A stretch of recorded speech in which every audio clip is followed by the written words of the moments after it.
Terima kasih pemirsa Anda masih bersama kami di Indonesia Bicara dan pada segmen kali ini langsung saja kita sapa Kepala MTS PKP Jakarta Islamic School, Bapak Soekarno. Selamat malam Pak Soekarno. Selamat malam Mbak Rizla. Sehat ya Pak ya? Sehat, Alhamdulillah. Mbak Rizla sehat? Alhamdulillah. Pak Soekarno, ini sebagai salah satu sekolah yang sudah menerapkan proses pembelajaran tatap muka, evaluasinya pada hari ini apa saja Pak? Evaluasinya mungkin ini ya, protokol kesehatan anak memang harus masih dijaga ketat oleh guru-gurunya. Tapi Alhamdulillah guru-guru kami sigap ya. Tapi manakala memang artinya tidak didampingi, mereka ada kecenderungan ya. Karena mungkin lama nggak ketemu sama teman-temannya, pengen dekat. Tapi kita selalu ingatkan agar selalu menjaga jarak. Baik, Pak Soekarno, syarat apa saja nih Pak yang harus dipenuhi oleh siswa pada saat pembelajaran ataupun mengikuti pembelajaran tatap muka? Yang pertama harus berbadan sehat, artinya ketika sebelum berangkat dari rumah itu dipastikan dalam kondisi sehat. Manakala ada gejala-gejala seperti gejala-gejala umum seperti batuk, pilek, sesak napas, kemudian tenggorokan, katal, itu sebaiknya untuk tidak hadir dulu. Oke. Ya, itu yang pertama. Kemudian yang kedua adalah mendapatkan izin dari orang tua, yaitu dibuktikan dengan membawa surat izin tiap hari.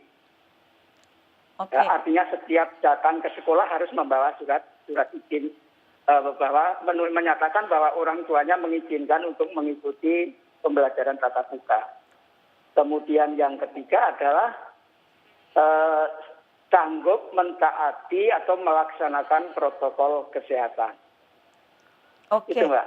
Oke, ini menarik bahwa anak-anak harus membawa surat izin setiap hari. Berarti setiap hari orang tua juga harus menuliskan, mengizinkan anaknya untuk mengikuti proses pembelajaran tatap muka. Kurang lebih seperti itu Pak Soekarno? Iya betul Mbak. Jadi tiap hari harus ada surat dari pertanggal hari itu. Pertanggal hari itu ya, oke. Iya. Lantas untuk yang salah satu persyaratan yang pertama bahwa anak harus dalam kondisi sehat. Apakah harus menyertakan surat keterangan antigen atau PCR setiap harinya Pak? Atau seperti apa?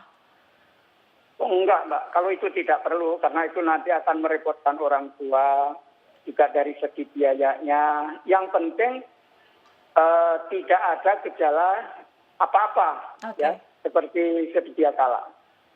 Artinya tidak pilek, tidak batuk, tidak ada sesak napas, tidak gatal tenggorokan, kemudian penciumannya normal, kemudian masih bisa merasakan, itu masih kita izinkan.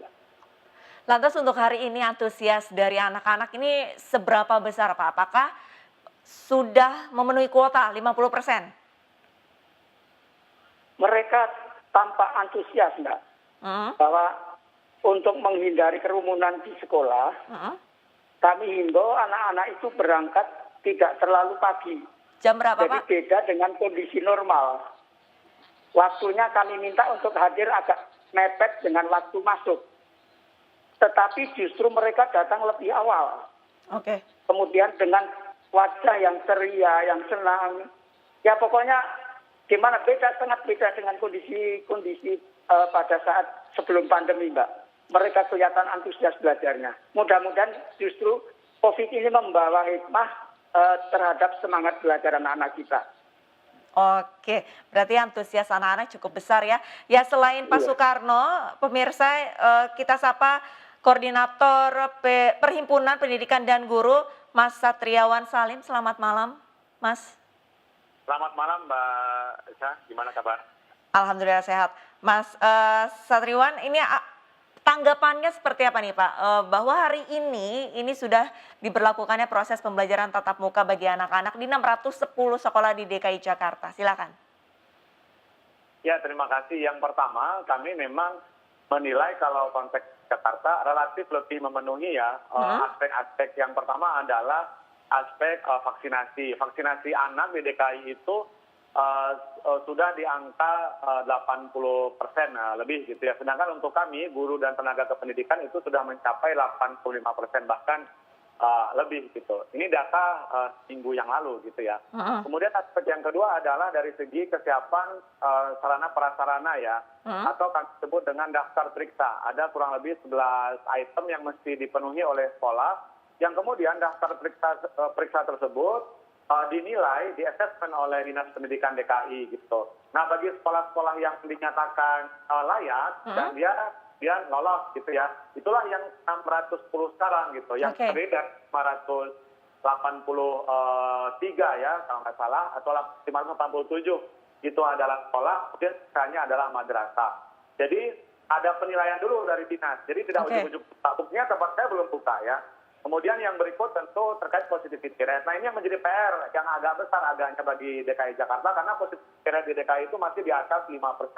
Ya kan, kita tahu rekomendasi WHO itu bisa dibuka ya kalau sudah 5%. Makanya kami melihat ini masih uji coba tahapannya. Kalau ada nanti sekolah yang melanggar ya terkait dengan prokes, terkait dengan daftar periksa tadi, tentu langsung ditutup gitu ya. Iya. Dan ke depan Dinas Pendidikan harus secara berkala melakukan evaluasi ya, evaluasi.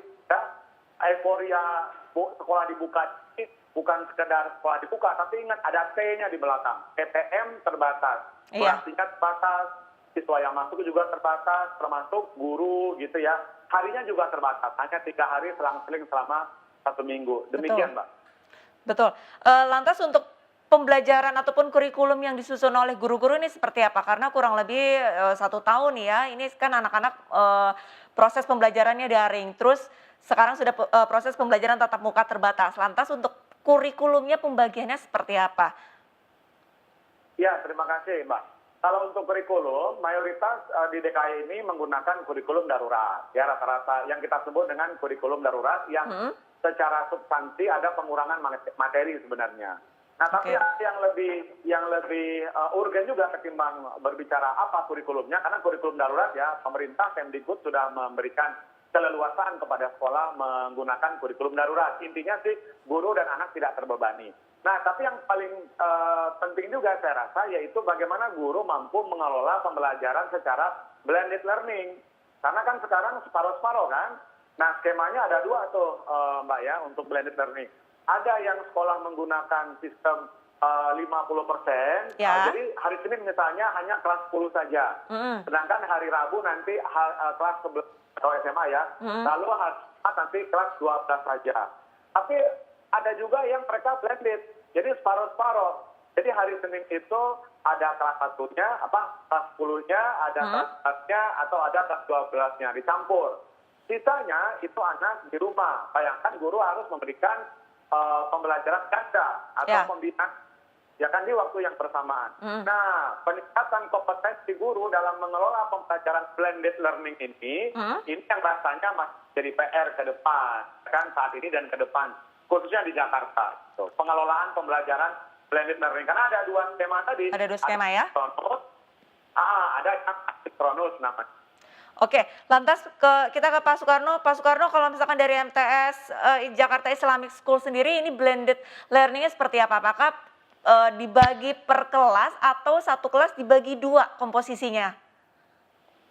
Kita satu kelas dibagi 2, Mbak Alisa. Jadi misalnya satu kelas itu ada 30 siswa, maka kita isi per ruang itu jadi 15 anak. Oke, berarti pembagian itu per kelas, bukan satu kelas dibagi 2 seperti itu ya, bukan per kelasnya ya? Iya, bukan ya. Oke, lantas ini kan terkait juga ini Mbak, untuk untuk pemenuhan prokes jaga jarak itu Mbak, sehingga per kelas itu hanya berisi 15 anak. Oke, Pak Soekarno, untuk proses pembelajarannya ini berapa jam kalau misalkan di sekolah? Yang distandarkan oleh Dinas Pendidikan itu kan antara 3 sampai 4 jam. Ya. Nah, kami untuk mengawali hari pertama ini tadi masih mengambil yang tersingkat, yaitu mengambil yang 3 jam. 3 jam? 8 sampai jam 11 lewat 15, itu 15 menit untuk istirahat makan anak-anak, Mbak. Nah, berbicara istirahat untuk waktunya makan anak-anak ini, bagaimana caranya dari pihak sekolah mengedukasi anak-anak supaya tidak berkerumun? Karena kan mereka baru perdana lagi nih bertemu dengan teman-temannya, otomatis ada rasa antusias yang besar untuk mengobrol seperti itu. Nah, ini bagaimana mengedukasi anak-anak supaya tidak berkerumun? Jadi pada saat jam istirahat, anak-anak makan, guru tadi masih kami minta untuk tetap menemani anak-anak di dalam kelas. Sehingga anak-anak tetap makan dan minum dengan bekal yang dibawa dari rumah dan diawasi oleh guru kelas yang sebelumnya mengajar, Mbak. Oke, baik. Mungkin terakhir Pak Soekarno, mitigasi nih Pak, jika terjadi hal-hal yang tidak diinginkan di sekolah, ini apa yang diambil langkahnya dari pihak sekolah? Ya tentunya kita akan menutup secara mandiri, tidak perlu diberikan sanksi ditutup. Oke. Manakala kita dapati hal-hal yang tidak kita inginkan, kami inisiatif untuk menutup sendiri, Mbak. Oke, lantas kalau misalkan untuk antigen rutin, apakah nantinya akan diberlakukan di sekolah, Pak Soekarno? Kita rencanakan, hanya kita memang belum semacam mengatur jadwal kapan setiap berapa bulannya, tetapi kita rencanakan ke depannya akan seperti itu, Mbak. Oke, lantas untuk dananya sendiri dari antigen, apakah dibebankan kepada orang tua atau dari pihak sekolah?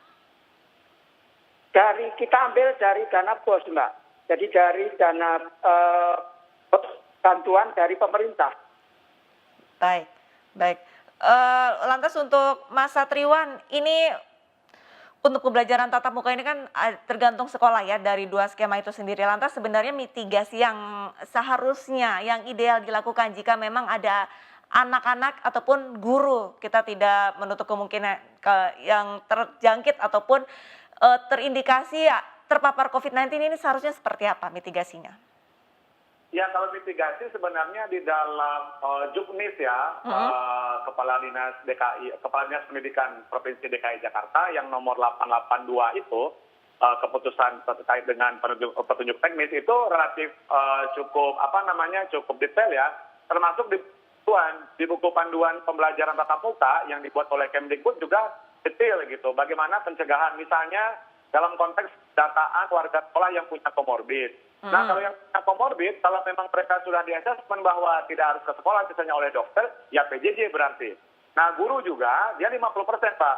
Jadi tidak semua guru, tapi saya mendapatkan laporan, ada juga sekolah yang meminta semua gurunya datang, karena mungkin tadi euforia ya, euforia PTM terbatas. Padahal di dalam Juknis yang dibuat oleh Dinas Pendidikan maupun oleh Kemdikbud, buku panduan, itu hanya 50% gitu, sama dengan siswa, jadi tidak semua guru masuk. Nah, kemudian yang kedua, saya rasa di dalam instrumen pengawasan yang dibuat oleh Dinas Pendidikan DKI Jakarta nomor 882 itu cukup komprehensif ya, bagaimana misalnya pihak kelurahan, kecamatan, kemudian sudin, kota kabupaten, sampai Dinas Pendidikan masing-masing punya peran. Tapi saya rasa sebagai penyambung antara dinas dengan sekolah, yaitu pengawasan yang dilakukan oleh pengawas sekolah. Nah, kami juga sebagai organisasi guru, Perhimpunan Pendidikan dan Guru juga melakukan pengawasan. Karena kami juga mendapatkan informasi misalnya ketika uji coba PTM yang 1 dan 2 lalu ya di DKI itu terjadi pelanggaran prokes misalnya sepulang sekolah. Yang agak banyak pulang sekolah, Mbak. Anak-anak kita melanggar 3M, mereka pakai seragam, kumpul rame-rame, masker ditaruh di bawah. Kenapa? Karena pengawasan dari misalnya Satgas atau Satpol PP ya. Jadi kami meminta sepulang dari sekolah, ini Satgas atau Satpol PP melakukan pengawasan kepada anak-anak kita gitu. Karena jumlah sekolah yang sekarang dibuka cukup banyak ya, 610. Kalau dulu kan hanya 85 lalu naik ke 138. Baik. Pak Soekarno, terakhir Pak, harapan untuk proses pembelajaran tatap muka terbatas pada kali ini apa saja Pak? Pak Soekarno, silakan. Ya, kami sebagai penyelenggara pendidikan berharap pembelajaran tatap muka terbatas ini bisa berjalan lancar, tidak terjadi apa-apa. Amin. Sehingga harapannya ke depannya anak-anak kita bisa semua kembali ke sekolah. Sehingga tugas kami sebagai pendidik itu bisa tuntas secara menyeluruh. Walaupun tidak tertutup kemungkinan secara daring itu bisa terpenuhi, tetapi bahwa kita ini adalah makhluk sosial. Kita perlu untuk berkomunikasi dengan orang lain, terutama dengan keluarga, dengan anak didik secara langsung. Itu tentunya akan membangun emosional antara guru dan siswa, orang tua dengan sekolah, itu berbeda manakala dengan secara online atau daring. Baik. Terima kasih. Baik, terima kasih banyak Pak Soekarno atas waktunya bergabung bersama kami pada malam hari ini. Selamat malam, sehat selalu Pak Soekarno. Selamat malam Mbak Aisyah. Iya, pemirsa, Mas Satriwan Salim masih akan berbincang bersama kami di segmen berikutnya. Tetaplah bersama kami.